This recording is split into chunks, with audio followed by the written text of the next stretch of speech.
عورتوں کے پہلے مقام کو اللہ نے اس طرح ظاہر فرمایا ہے کہ اس پوری سورہ کو ان کے نام منسوب کر دیا. دوسرا پوائنٹ، اس سورہ کریمہ کی ابتدا یا ایھا الناس اتقوا سے کی گئی ہے کہ اے لوگو ڈرو. اشارہ اس بات کی طرف ہے کہ عائلی زندگی اور خانگی زندگی میں، خاندانی زندگی میں سب سے زیادہ تقوی کی ضرورت عورتوں کے بارے میں ہے. آدمی سب سے زیادہ عورتوں کے بارے میں اللہ سے ڈرے، ان کے بارے میں تقوی اختیار کرے. یہ دوسرا پوائنٹ ہے. تیسرا پوائنٹ یہ ہے کہ اللہ نے فرمایا کہ آدم کو پیدا کرنے کے بعد ان کی پسلی سے ان کو پیدا کیا گیا ہے. یہ اس بات کی دلیل ہے کہ مرد عورت کے بغیر نامکمل ہے اور عورت مرد کی مکملہ ہے اور مرد کی تکمیل کرتی ہے. جی، اگلا پوائنٹ اور اگلا نقطہ یہ ہے کہ چونکہ وہ حضرت آدم کی پسلی سے پیدا ہوئی، اور کون سی پسلی؟ یہ اوپر والی، حدیث میں اوپر والی، اور اوپر والی پسلی یہ سب سے زیادہ ٹیڑھی ہوتی ہے، لہذا یہ ہمیشہ ٹیڑھی ہی رہیں گی. لہذا اس پسلی کو سیدھا کرنے کی کوشش نہ کی جائے ورنہ ٹوٹ جائے گی. لہذا ٹیڑھے ٹیڑھے فائدہ اٹھا لو.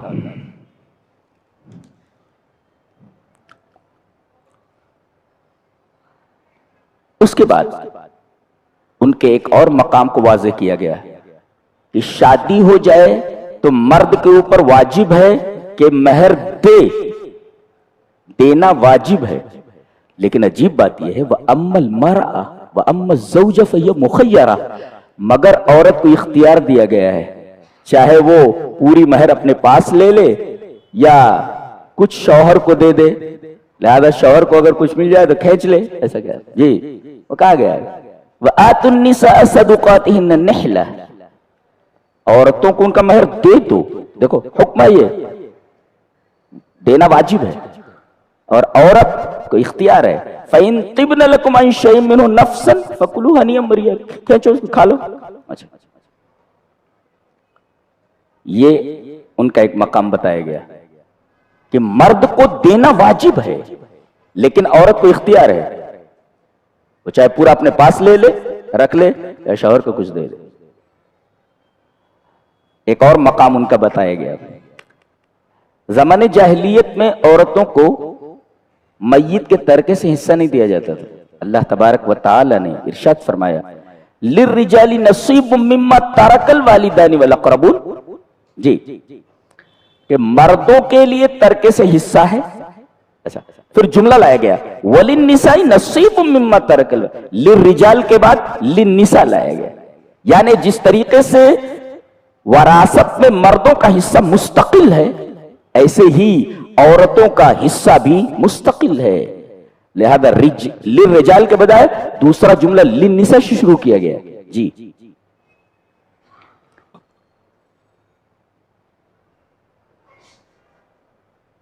اور ان کا ایک مقام یہ بھی ہے کہ اللہ تعالی نے معیار وراثت کا لڑکی کو بنایا ہے، عورت کو بنایا ہے. کیا فرمایا؟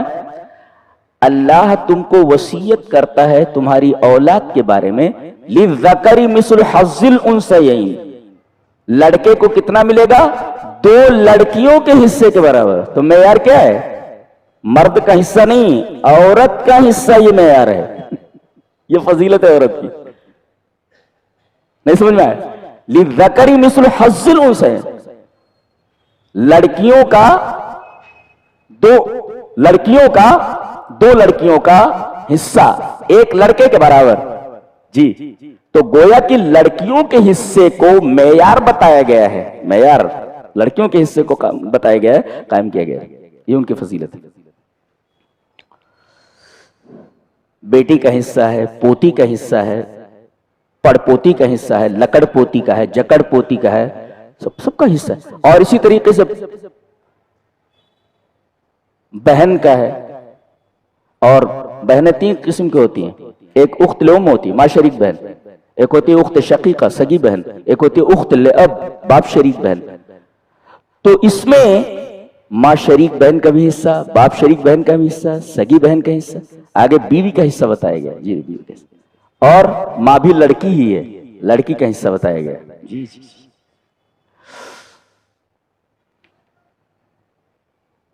اس کے بعد ایک بہت عجیب و غریب بات کہنے جا رہا ہوں، غور سے سنیں، کہ یہ جو لڑکی آتی ہے اس کا مزاج اور آپ کا مزاج بالکل الگ ہوتا ہے۔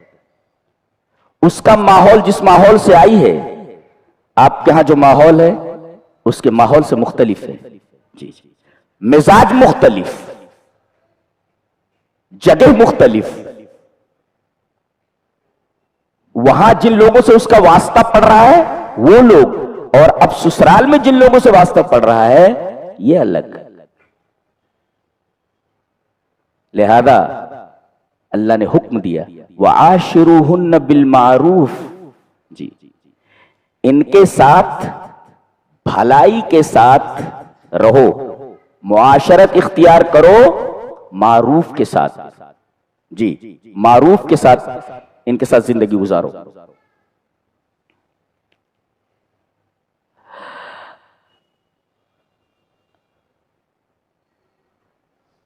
چونکہ مزاج الگ ہے، لہذا کبھی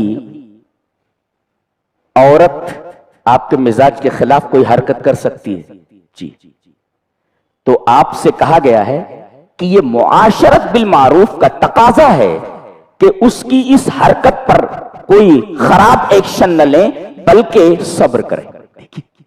وَعَاشِرُوهُنَّ بِالْمَعْرُوفِ، معاشرت بالمعروف کا تقاضا یہ ہے کہ عورت سے اگر آپ کے مزاج کے خلاف کوئی بات صادر ہو جائے تو آپ اس پر ایکشن نہ لیں بلکہ آپ صبر کریں، جی یہ معاشرت بالمعروف کا تقاضا ہے، وَعَاشِرُوهُنَّ بِالْمَعْرُوفِ۔ اور اگر آپ صبر نہ کر سکیں تو اجازت ہے، آپشن ہے، وَإِنْ أَرَدْتُمُ اسْتِبْدَالَ زَوْجٍ مَّكَانَ زَوْجٍ، بیوی بدل دو، دوسری لے آؤ۔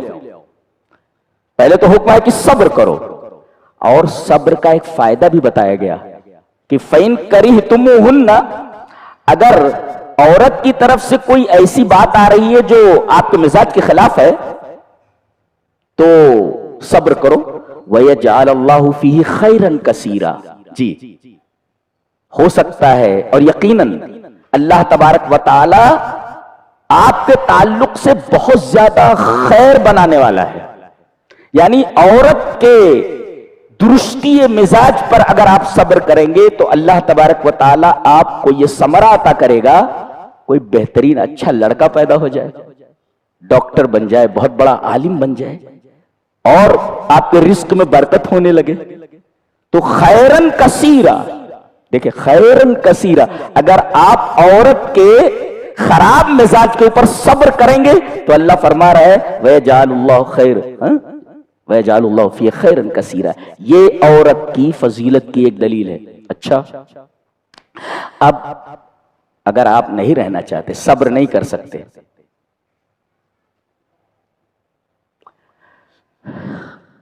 ایک قصہ ہے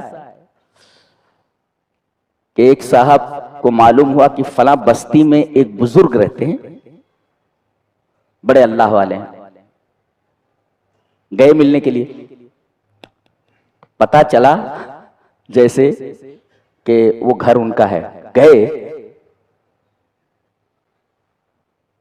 دروازہ کھٹکھٹایا، عورت بولی کون؟ بولے وہ آپ فلاں صاحب کی بیوی ہیں۔ وہ کہاں گئے ہیں؟ کہا کہ وہ مردہ، گالیاں دینے لگی شوہر کو، گیا ہوگا کہیں ادھر ادھر مر رہا ہوگا۔ ان کو بڑی حیرت ہوئی کہ ہم جس بزرگ سے ملنے کے لیے آئے ہیں اس کی بیوی اس بزرگ کے بارے میں اس طریقے کے کلمات اپنی زبان سے ادا کر رہی ہے۔ باہر نکلے، پوچھا کہ وہ بزرگ کہاں ملیں گے؟ کہا کہ وہ جنگل کی طرف گئے کہیں لکڑیاں وکڑیاں کاٹنے کے لیے. جب یہ جنگل میں گھسے تو دیکھا کہ وہ ایک شیر کے اوپر سوار ہو کر کے آ رہے ہیں. تو بڑی حیرت ہوئی. وہ شیر سے اتر گئے اور شیر جنگل میں چلا گیا. یہ آگے بڑھے, سلام کیا, کہا کہ میں ایک عجیب بات دیکھ رہا ہوں. شیر آپ کے قابو میں نہیں ہے, شیر آپ کے قابو میں ہے, مگر بیوی آپ کے قابو میں نہیں ہے. کہا کہ اسی کی اس بدمزاجی پر صبر کرنے کی وجہ سے اللہ تبارک و تعالی نے شیروں کو میرے قابو میں دے دیے. تو وَيَجْعَلُ اللَّهُ فِي خَيْرًا كَثِيرًا, صبر کیجئے, اب صبر میں فائدہ ہے, خیر کثیر اللہ تبارک و تعالی آپ کو عطا کرے. ایک چیز تو یہ.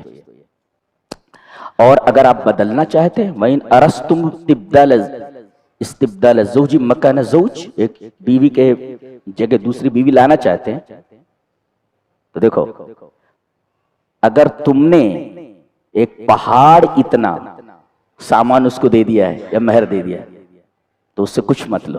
یہ عورت کا مقام ہے. جو دے چکے ہو اسے واپس مت لینا, چھوڑو لیکن معروف کے ساتھ چھوڑو. اچھا, اس کے بعد جو جملہ ہے بہت پیارا ہے. آگے بتایا گیا أَتَأْخُذُونَهُ بُهْتَانًا وَإِثْمًا مُبِينًا, یہ کھلا ہوا گناہ. کھلا ہوا گناہ کیسے؟ ایک تو آپ اس سے مال لے لے رہے ہو, برابر, اور دوسرے اس کے اوپر الزام لگا دے رہے ہو کہ اس کا کیریکٹر ٹھیک نہیں ہے. کھلا ہوا گناہ ہے یہ.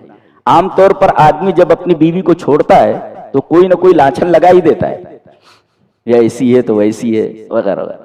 کہا ایک تو تم اس سے سب کچھ لے لے رہے ہو جو تم نے دیا ہے, اور دوسرے اس کے اوپر الزام بھی لگا دے رہے ہو کہ یہ کیریکٹر لیس ہے.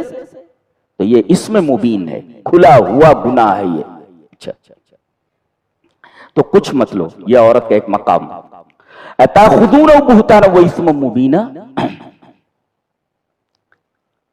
اب اللہ تبارک و تعالیٰ فرما رہا ہے کہ جو تم نے اپنی بیوی کو دیا ہے اس کو چھوڑ رہے ہو, تو جتنا دیا ہے اس کو پورا کا پورا لے لے رہے ہو.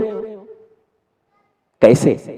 وہ کیفا, کیفا کا مطلب تعجب کے لیے. تعجب, ایک تو تعجب, عورت کو جتنی چیزیں دی گئی ہیں اس کو واپس لے لینے پر تعجب کا اظہار کیا جا رہا ہے اللہ کی طرف سے. کیف, یہ تو بڑی تعجب کی بات ہے. اچھا, ایک مقام عورت کا کیسے لے سکتے ہو؟ کیف تاخذونہ وقد افضى بعضکم الی بعض. ایک تو جذبات کو اپیل کیا گیا ہے, شوہر کے جذبات کو اپیل کیا گیا ہے, اور دوسرے قانون کو اپیل کیا گیا ہے. یہ دو اپیلیں ہیں, ایک جذباتی اپیل ہے اور ایک قانونی اپیل ہے. جذبات کو دیکھو کیسے غور سے سن رہے ہیں نا. وقد افضى بعضکم الی بعض, اس کا ترجمہ عام طور پر ترجمہ کرنے والے یہ لکھتے ہیں جب تم میں سے بعض سے مل چکا ہے. ترجمہ ہے, قرآن حکیم کو کوئی ترجمہ کر سکتا ہے؟ ممکن نہیں ہے, ترجمہ نہیں کر سکتا کوئی. پہلے دیکھیے کہ جذبات کو کس طرح اپیل کیا گیا.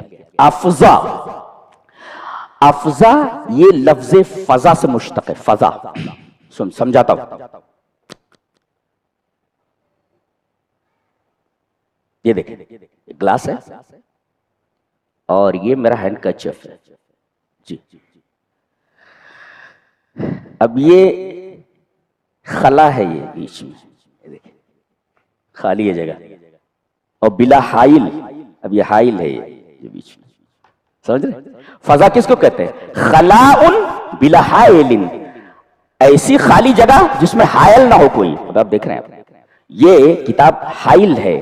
اب اس کو ہم کھینچ لیتے ہیں, اس کو, یہ خلا ہی تو ہے, برابر ہے. اللہ فرما رہا ہے کہ خلاء بغیر حائل, یعنی یہ ایک فضا ہے اور یہ ایک فضا ہے. اس میں یہ چیز حائل تھی, تو اب افضا بعضکم الی بعض, ایک فضا دوسرے فضا سے مل گیا اسے. یہ وقد افضا بعضکم الی بعض, جی یہ ہے. اب اگر بیچ سے یہ چیز ہٹ جائے تو ایک فضا دوسری فضا سے مل جائے گی. جی ایک فضا دوسری فضا سے. ایسے کر لو, ایسے تو یہاں بھی فضا کر لو, یہ اتنی فضا ہے یہاں اور یہ اتنی فضا ہے یہاں, خالی جگہ ہے یہ, برابر ہے. اب اس کے بعد یہ پوری فضا عورت ہے اور یہ پوری فضا جو خالی جگہ ہے یہ مرد ہے. اس میں ایک چیز حائل ہے, ہم اس کو ہٹا لیتے ہیں. یہ پوری کی پوری فضا مل گئی آ کر کے, اور یہ پوری فضا جب ملی اس طرح ملی ہے کہ آپ یہ نہیں کہہ سکتے کہ کون کون ہے. میں نے ایک فارسی کی تفسیر میں پڑھا, لکھتے ہیں کہ ہر دو چیزیں کے در ظرف چنا مخلوط شمند کہ نتواں آہارا از جدا ہم دید. یعنی دو چیزیں ایک برتن میں اس طرح مل جائیں کہ ان دونوں میں سے کسی ایک کو نہ دیکھا جا سکے, دونوں ایک ہو جائیں, دونوں ایک ہو جائیں. جی جی, عورت اور مرد کے اس لطیف تعلق کو فضا سے تعبیر کرنا یہ اتنا حسین اسلوب ہے کہ آپ دنیا کے تمام اسالیب کو دیکھ لیجئے. عورت اور مرد کے درمیان اس لطیف تعلق کو اتنے حسین انداز میں بیان کیا ہوا آپ کہیں نہیں پائیں گے. اللہ تبارک و تعالیٰ کے اس انداز تکلم کے اوپر میری جان قربان اور تمام مومنوں کی جان قربان اور کائنات کے تمام لکھنے والوں کے مختلف اسالیب اس کے اوپر قربان. اللہ اکبر, کتنا پاک ہے اللہ تبارک و تعالیٰ کا طرز تکلم. ایک سب سے زیادہ لطیف تعلق اور گہرا اور باریک تعلق شوہر اور بیوی کا ہوتا ہے. جی جی جی جی, اتنے گہرے اور نازک اور لطیف تعلق کو اتنے حسین انداز میں بیان کرنا ممکن نہیں ہے. یہ ایک فضا ہے, یہ جی یہ فضا ہے یہ جی, اور یہ بھی ایک فضا ہے, خالی جگہ ہے یہ جی. اب ہٹا دیجئے اس کو, وہ بھی کپڑے بھی اتر جاتے ہیں نا ان کے, اس کے بھی کپڑے اترے ہوئے ہیں اور اس کے بھی کپڑے اترے ہیں جی. اب اس کو ہٹا لیا گیا, اب دونوں ایک ہو گئے ہو. کہتے نہیں ایک جان دو قالب, اس کو کہتے فضا. یہ دیکھو یہ خالی جگہ ہے نا, یہ بیچ میں حائل ہے, یہ کتاب حائل ہے, لیکن یہ فضا تو ہے نا خالی جگہ, اور یہ خالی جگہ ہے. اب اس کو اگر ہٹا لیں, اب اس کی وجہ سے یہ لگ رہا ہے کہ یہ الگ فضا ہے, اور یہ حیلولت کی وجہ سے یہ لگ رہا ہے یہ الگ فضا ہے. لیکن اگر اس کو درمیان سے ہٹا لیا جائے خلاؤں بغیر حائل, تو اب کہہ سکتے کون سی فضا کہاں ہے. جی ایسے ہی اللہ تبارک و تعالی نے لفظ فضا استعمال فرمایا ہے جو انتہائی حسین اسلوب ہے, داد نہیں دی جا سکتی. جی اللہ نے فرمایا وَقَدْ أَفْزَى بَعْضُكُمْ إِلَى بَعْضٍ, تم اتنے گہرے تعلق سے گزر چکے ہو, اتنے گہرے تعلق سے کہ دونوں ایک ہو چکے ہو کہ فیصلہ نہیں کیا جا سکتا, دیکھا نہیں جا سکتا کہ کون کون ہے, دونوں ایک ہو گئے ہو. جی اس کے بعد بھی تم اس سے سب کچھ لے رہے ہو, گویا کہ یہ اس کے اوپر ہی ظلم نہیں تمہارے اوپر بھی ظلم ہے, اس لیے کہ تم دونوں مل کر تو ایک ہی ہو گئے ہو نا, ایک ہی فضا ہو گئی ہے. جی وقد افزا بعضکم الی بعض, بات سمجھ میں آ رہی ہے کتنا حسین پیرایا ہے بیان کرنے کا, اس سے حسین پیرایا ہو ہی نہیں سکتا اس لطیف تعلق کو بیان کرنے کے لیے. تو یہ تو ہوا جذباتی تعلق. یار تنہائی میں ایسا مل چکے ہو, کیسے اس سے سب کچھ لے رہے ہو, تمہیں شرم نہیں آتی؟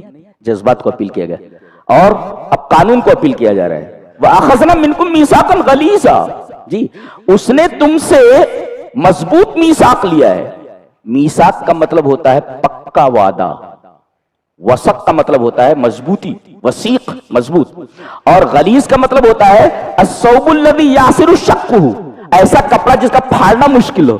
تو اب دیکھو ایک تو میثاق ہے, وہ مضبوط عہد, جبکہ نکاح ایک عقد ہے, لیکن اللہ تبارک و تعالی نے اس عقد کو میثاق سے تعبیر کیا ہے. جی یعنی ایک مضبوط بندھن ہے, اور ایسا مضبوط بندھن جو غلیظ ہے. غلیظ کا مطلب بہت ہی موٹا, جیسے ایک موٹا کپڑا ہوتا ہے اس کو پھاڑنا مشکل ہوتا ہے, ایسے ہی عورت اور مرد کا جو تعلق ہے یہ میثاق غلیظ ہے, اسے آسانی سے توڑا نہیں جا سکتا.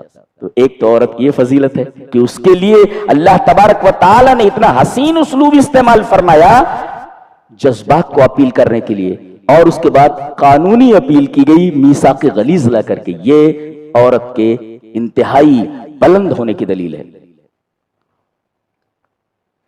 اس کے بعد عورت کے ایک مقام کو اس طرح بھی واضح کیا گیا کہ باپ اگر کسی عورت سے نکاح کر لے تو وہ بیٹے کے اوپر ہمیشہ کے لیے حرام ہو جاتی ہے. مثلا باپ کی 2 بیویاں ہیں, بچہ ایک بیوی سے پیدا ہو رہا ہے لیکن دوسری بیوی سے وہ پیدا نہیں ہو رہا ہے. زمانے جاہلیت میں کیا ہوتا تھا, بیٹا اس عورت سے نکاح کر لیتا تھا جو باپ کی بیوی ہوتی تھی. منع کر دیا گیا کہ جو باپ کے بستر پر رہ چکی ہو وہ تمہارے بستر پر نہیں آ سکتی. یہ عورت کا ایک زبردست مقام بیان کیا گیا. وَلَا تَنْكِحُوا مَا نَكَحَ آبَاؤُكُمْ, ان سے نکاح مت کرو جن سے تمہارے باپ نکاح کر چکے. ایک اس کے بعد یہ فرمایا گیا کہ 7 رشتے نسب سے حرام ہیں اور 7 رشتے دودھ کی وجہ سے, رضاعت کی وجہ سے حرام ہیں, اور 4 رشتے سسرالی مصاہرت کی وجہ سے حرام ہیں. جی, اور جیسے نسب سے رشتے حرام ہوتے ہیں ایسے ہی رضاعت سے, دودھ پلانے کی وجہ سے حرام ہو جاتے ہیں. جیسے سگی بہن حرام ہے ایسے ہی رضائی بہن جس نے آپ کے ساتھ دودھ پیا ہے دوسری عورت سے تو وہ لڑکی بھی آپ کی بہن ہے. تو 7 رشتے یہ نسبی رشتے یہ حرام ہیں, اور 7 ہی رشتے دودھ کے اس سے حرام ہے, رضاعت کی وجہ سے حرام, اور 4 رشتے ہیں وہ سسرالی ہیں. کون کون؟ ساس, شادی نہیں کر سکتے آپ, بہو سے شادی نہیں کر سکتے آپ, اور تیسرے ربیبہ. ربیبہ کا مطلب ربیبہ کا مطلب ہوتا ہے, ایک صاحب نے ایک دفعہ پوچھا ہم سے کہ ایک آدمی ہے, اس کی بیوی مر چکی ہے, اس کا بیٹا بھی ہے, ابھی اس کی شادی نہیں ہوئی ہے, اب یہ بھی بیچارے رنڈوے ہیں, کنوارے ہیں, لڑکا کنوارا ہے اور ان کی بیوی نہیں ہے. اب دونوں کو عورت چاہیے. اب ایک عورت آتی ہے جس کا شوہر مر گیا ہے, وہ اپنے ساتھ ایک لڑکی لے کر کے آتی ہے. اب یہ باپ کس سے شادی کرے؟ اس کی ماں سے, جس سے چاہے کر لے. لڑکی سے باپ کر لے, جی جائز ہے, اور ماں سے لڑکا کر لے, جائز ہے جی, یا اس طرح کر لے کہ باپ اس عورت سے کر لے اور بیٹا اس کی لڑکی سے کر لے. جی, تو یہ جو لڑکی لائی ہے دوسرے شوہر کی, دیٹس کالڈ ربیبہ, اس کو ربیبہ بولتے ہیں. یہ ربیبہ بھی حرام ہے. تو 7 رشتے نسبی حرام ہیں, 7 رشتے رضاعت سے حرام ہیں, 4 رشتے مصاہرت سے سسرالی رشتے سے حرام ہے, اور حدیث میں کچھ رشتے ایسے ہیں کہ بھتیجی اور پھوپھی کو جمع نہیں کر سکتے. جی, اور بھانجی اور خالہ کو جمع نہیں کر سکتے. جی, کتنے ہوئے؟ 7 7 14, 14 اور 4 18, اور اسی طریقے سے 2 بہنوں کو آپ جمع نہیں کر سکتے, وہ 4 ہوا. جی, 2 بہنوں کو جمع نہیں کر سکتے تو 4 ہوا, وہ تو 14 4 18, 7 7 14, 14 4 18, اور بھتیجی اور پھوپھی کو جمع نہیں کر سکتے 19, اور اسی طریقے سے بھانجی اور خالہ کو جمع نہیں کر سکتے 20, اور شادی شدہ عورت سے آپ شادی نہیں کر سکتے 21. جی, سب سمجھ میں ہے؟ جی, یہاں سے کہا جا رہا ہے والمحصنات من النساء الا ما ملكت ايمانكم كتاب الله عليكم وحل لكم ما وراء ذلكم.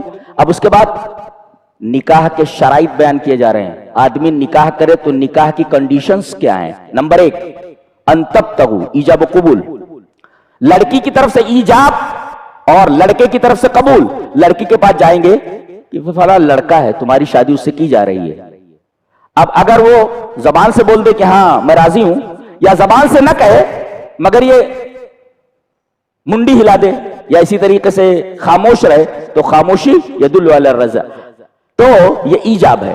پھر لڑکے سے کہا جائے گا یہ لڑکی فلاں کی تمہارے نکاح میں دی جا رہی ہے, قبول کرتے ہو؟ بولے قبول, تو میں نے قبول کیا.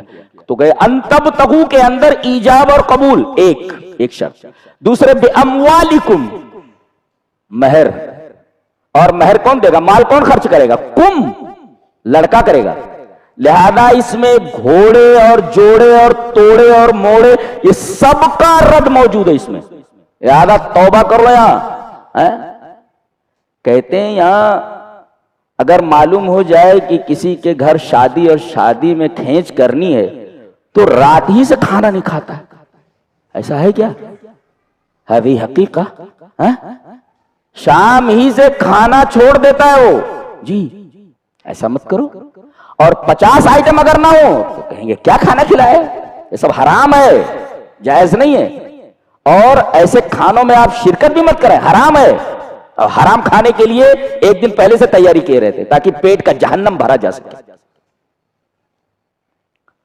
تو ایک تو ان تبتغوا ایجاب و قبول، دوسرے بے اموالکم مال لڑکا لگائے گا. 2 لہذا لڑکی سے کسی چیز کا مطالبہ کرنا، لڑکی کے گھر والوں سے کسی بھی چیز کا مطالبہ کرنا حرام ہے. مہر آپ دیں گے، خرچہ آپ کریں گے. 2 اور تیسرے محسنین، دائمی قبضہ. یعنی جیسے آج کل کہتے ہیں کہ بھئی 1 مہینے کے لیے 10 لاکھ مہر کے اوپر ہم شادی کرتے ہیں. اب یہ ایک طریقے کا کانٹریکٹ ہو جاتا ہے. کانٹریکٹ کا دن ختم ہوتا ہے، عورت اپنے راستے مرد اپنے راستے. صحیح نہیں ہے یہ، متاع ہے، حرام ہے یہ. جی تو کانٹریکٹ بیسس پر شادی یہ حرام ہے، اس لیے کہ اس میں دائمی قبضہ ضروری ہے. لہذا متاع کا رد ہے اور اس میں مروجہ حلالہ کا رد ہے. حلالہ میں کیا ہوتا ہے؟ مروجہ حلالہ میں یہ لے جا رات گزار لے کل چھوڑ دینا، حرام ہے یہ. جی تو اس میں حلالہ کا بھی رد ہے اور متاع کا بھی رد ہے. اور غیر مسافر، تو یہ کیا ہوا؟ ایک تو ایجاب و قبول، دوسرے مہر، اور تیسرے دائمی قبضہ، اور چوتھے 2 عادل اور عاقل اور بالغ گواہ ہونے چاہیے. اور 5ویں چیز ولی کی اجازت. دونوں لڑکی اور لڑکا بھاگ کر شادی نہیں کر سکتے، جائز نہیں ہے. ولی کی اجازت ضروری ہے. یہ 5 شرطیں نکاح میں ضروری ہیں. گن لو پھر سے: ایجاب و قبول، مہر، دائمی قبضہ، 2 عادل اور عاقل بالغ گواہ، اور 5ویں ولی کی اجازت. اس لیے کہ جس عورت نے بغیر ولی کے شادی کر لی فنکاحها باطل، فنکاحها باطل، فنکاحها باطل، اس کا نکاح باطل ہے. یہ 5 شرطیں. اب آگے ایک بڑی پیاری بات کہی جا رہی ہے جو عورت کے مقام اور اس کی عظمت کی دلیل ہے. پہلے آدمی لونڈیاں رکھتا تھا، خرید لاتا تھا، جیسے سامان خرید کر لاتے، اور بغیر نکاح کے اس کے ساتھ وہی سب کچھ جائز ہوتا تھا جو بیوی کے ساتھ ہوتا ہے. خرید کر لے آتے تھے 20 25 25 50 50، کوئی بھی رکھ سکتا ہے. جتنا آدمی کے پاس پیسہ اتنی عورتیں لے کر آ جائے. یہ سب لونڈیاں ہوتی تھی. اب چونکہ وہ دور ختم ہو چکا ہے تو کہا گیا کہ اگر شادی نہیں کر سکتے ہو تو لونڈی سے شادی کر لو. لونڈی، اس وقت لونڈی سے شادی کرنا ایک آر سمجھا جاتا تھا. ہماری غلام خرید کر آئی، اب اس کون شادی کرے گا؟ جی کہا گیا لونڈی سے شادی کر لو. اب لونڈی کا آقا ہوتا تھا، آقا، بھائی میری لونڈی ہے، میں خرید کر لایا ہوں. جی اب کوئی اس سے شادی کرنا چاہ رہا ہے. اب دیکھو کیا بات کہی جا رہی ہے، عظمت کی دلیل. فَانْكِحُوهُنَّ بِإِذْنِ أَهْلِهِنَّ، ایسی لونڈیوں کی شادی کرا دو، کر دو ان کے اہل سے اجازت لے کر. اہل نہیں کہنا چاہیے تھا، یہاں سید کہنا چاہیے تھا. آقا، آقا، آقا کو کیا کہتے؟ سید کہتے، اہل نہیں کہتے. یہاں آقا کو اہل کہا گیا ہے تاکہ لونڈی کے اوپر رحمت کرے، رحم کرے اور اس کے جذبات کی رعایت کرے. یعنی آقا کو اس کا اہل کہا گیا ہے. یہ عورت کا مقام ہے. دیکھیں جی، سید کے بجائے اہل کہا گیا ہے کہ آقا نہیں بلکہ اس کے اہل میں سے ہے، اس کے گھر کا آدمی ہے، تاکہ اس کے رحم کو مہمیز ملے اور اس طریقے سے وہ اس کے جذبات کی رعایت کرے. تو سیدہن نہ لا کر کے بے اہلہن کہنا در حقیقت عورت کی عظمت کی دلیل ہے. اچھا، عورتیں 3 طریقے کی ہوتی ہیں، یہ بتایا گیا. ایک ہوتی محسنات، ایک ہوتی مصافحات، ایک ہوتی متخذات اخدان. ترجمہ اس کے کر لیں، گھر والی، باہر والی، کوٹھے والی. یہ 3 ہو گئے. محسنات العفائف، محسنات العفائف، گھر والی، بیچاری بیٹھی ہوئی ہے گھر میں اپنی آبرو اور سب کچھ بچا کر کے. اور ولا متخذات اخدان، المتخذات اصدقاء فی السر، بوائے فرینڈ، یعنی خفیہ طور پر کسی عورت کو رکھنا، رکھیل جس کو بولتے. 2 اور تیسرے کوٹھا. محسنات العفائف، گھر والی. متخذات اخدان، باہر والی جو چپکے سے رکھا ہوا ہے، اور تیسرے مصافحات الزمانی المعلنات، کوٹھے والی، تو گھر والی، باہر والی، کوٹھے والی۔ اللہ تبارک و تعالیٰ نے تینوں کا ذکر فرمایا ہے یہاں پہ، اور اللہ نے یہ فرمایا کہ بوائے فرینڈ وغیرہ مت بناؤ۔ کیوں؟ اس لیے کہ اللہ نے یہ کہا کہ اے بنات آدم، آدم کی بیٹیوں، انتن غالیات، تم بہت قیمتی ہو، یو آر ویری پریشس، تم بڑی ہی قیمتی ہو۔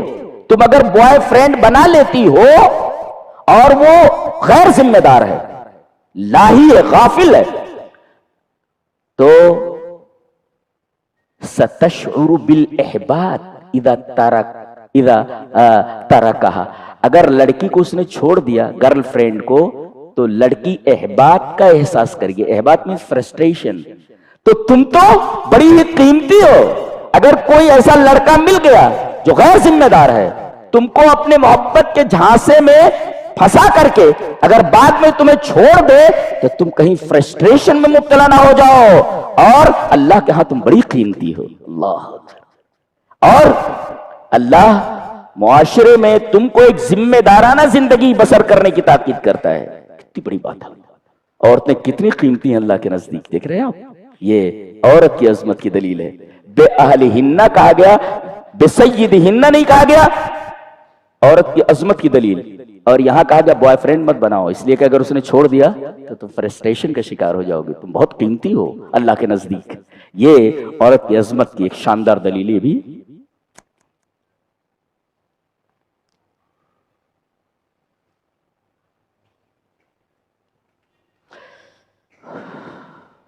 اس کے بعد یہ فرمایا گیا کہ الرجال قوامون علی النساء، مرد عورتوں کے نگراں ہیں۔ کیوں؟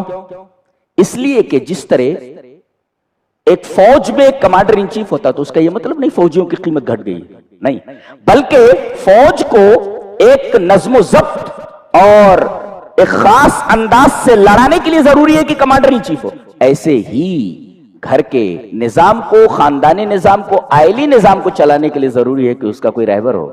جی، نہیں تو پوری خاندان کی زندگی ایٹ رینڈم گزرے گی، اور ایٹ رینڈم کوئی زندگی گزرتی نہیں ہے، اس میں اختلافات پیدا ہوتے ہیں۔ لہذا اللہ تبارک و تعالی نے مرد کو قوام بنایا۔ کیوں؟ دو وجہوں سے۔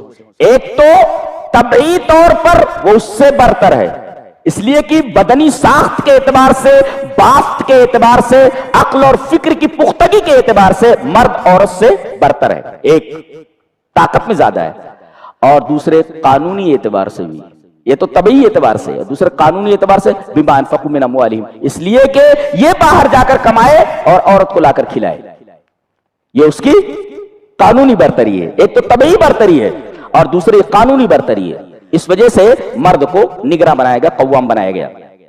اچھا، قوام کا یہ مطلب نہیں ہے کہ آپ جب چاہے تب اس کے اوپر ہاتھ اٹھا دیں۔ عورت کی عظمت کی ایک اور دلیل، جب تک نشوز نہ ہو تب تک آپ ہاتھ نہیں اٹھا سکتے، آپ کچھ بول نہیں سکتے۔ نشوز کس کو کہتے ہیں؟ الاسیان الشدید، سخت نافرمانی۔ نشزہ کا مطلب ہوتا ہے اٹھانا، اتنی اٹھ جائے کہ مرد نیچے ہو جائے، مرد کی کوئی عزت نہ رہے، تو اس اسیان کو، اس نافرمانی کو نشوز کہا جاتا ہے۔ جب عورت اس مرحلے میں پہنچ جائے تو پہلے اسے سمجھاؤ، ڈائریکٹ مارنے کے لیے نہیں کہا گیا ہے، سخت نافرمانی کر رہی ہے لیکن اس کے باوجود مارنے کے لیے نہیں کہا گیا، پہلے ایک آگے سمجھاؤ۔ اچھا، سمجھانے پر بھی نہیں مان رہی ہے تو بستر الگ کر دو، دو، اب بھی مارنے کے لیے نہیں کہا گیا۔ تیسرے نمبر پہ اسے زدوکوب کرنے کے لیے کہا گیا، مارنے کے لیے کہا گیا، لیکن مارنا کیسے؟ اسے غلطی کا احساس دلانے کے لیے مارو، درد کو محسوس کرانے کے لیے مت مارو۔ ایک ہوتا ہے درد محسوس کرانا اور ایک ہوتا ہے خطا محسوس کرانا، تو اسے اس طرح مارو کہ اسے اپنی غلطی کا احساس ہو جائے، اس طرح مت مارو کہ اسے اپنے درد کا احساس ہو۔ جی، آپ اسے احساس دلائے غلطی کا، نہ کہ احساس دلائے تکلیف کا، الم کا، یہ بات پیش نظر رہے۔ جی، مارنے کی اجازت ہے لیکن کیسے؟ مسواک سے یا اسی طریقے سے کسی معمولی چیز سے، لیکن چہرے پر بھی نہیں مار سکتے اس صورت میں بھی۔